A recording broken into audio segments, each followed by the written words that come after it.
Hello, Yes, Diane Marsh, please. this is she. How can I help you? Diane, this is Jim Mackrell from the Last Man Club. Hi, Jim. Thank you so much for calling me. I was expecting you just a little bit later. I'm so sorry.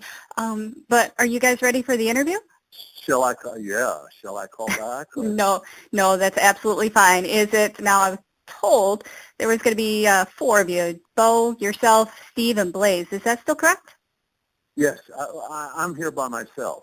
Oh, okay. No, that is So absolutely fine. I'm sure the others are going to call as well. Oh, okay.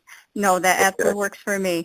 Well, Jim, thank you so much for doing this interview with us. I absolutely loved the movie. Thank you so much. Oh, yeah. So now, tell us about your character, Eagle, in the movie.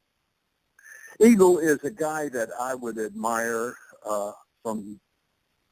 In fact, if I had a role model as such, a dear friend of mine named Ed Combs, who went through the Second World War.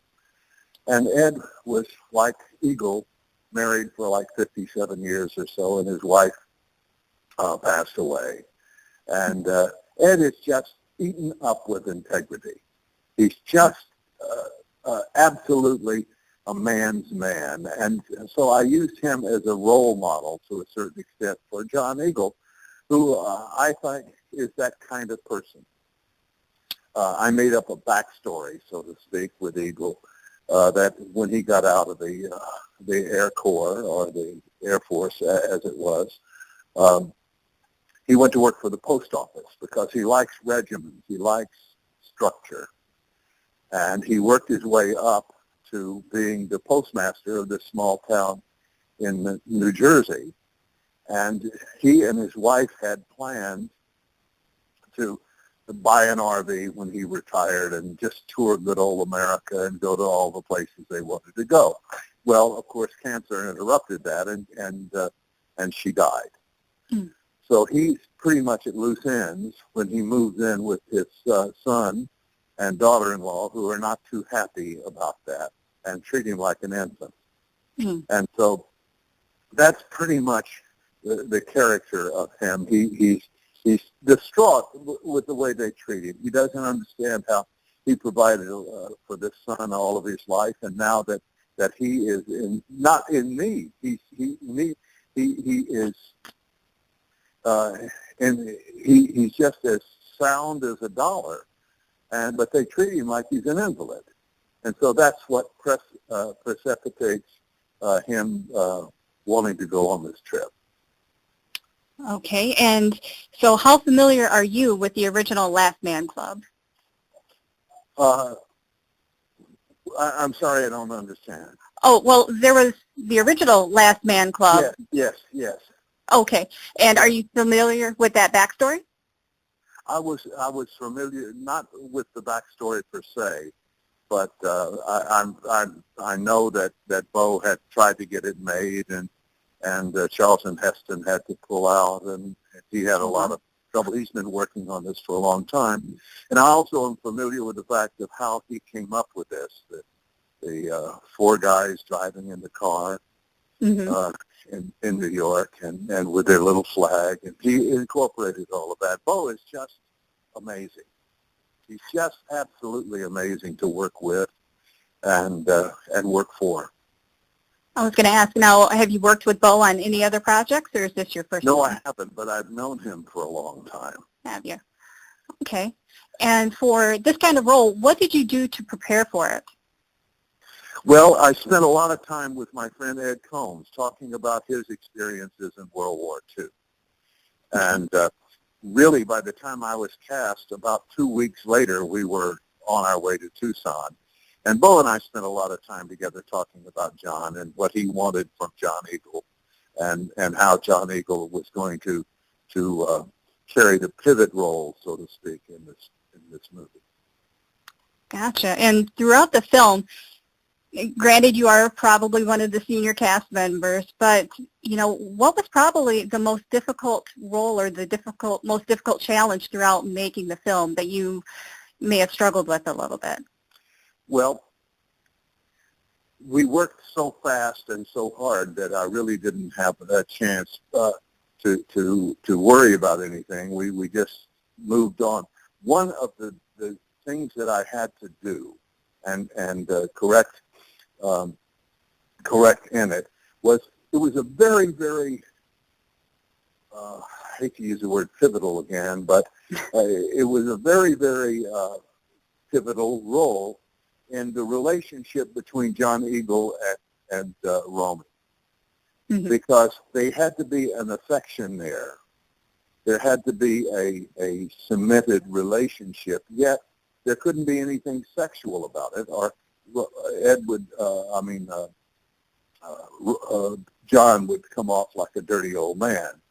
Right. And it was very, very difficult, except what really helped me is I have a 25-year-old granddaughter who is just the love of my life. And she is just gorgeous, and she is wonderful, and she is smart. And so I superimposed all of the things I feel about her onto Romy. So it was like a grandfather-granddaughter relationship. Wonderful.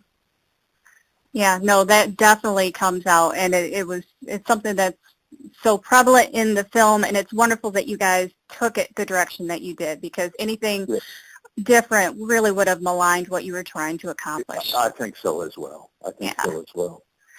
So then, I mean, you were wonderful in the film. I mean, everybody was, but what was the most important aspect of Eagle's personality that you wanted to convey?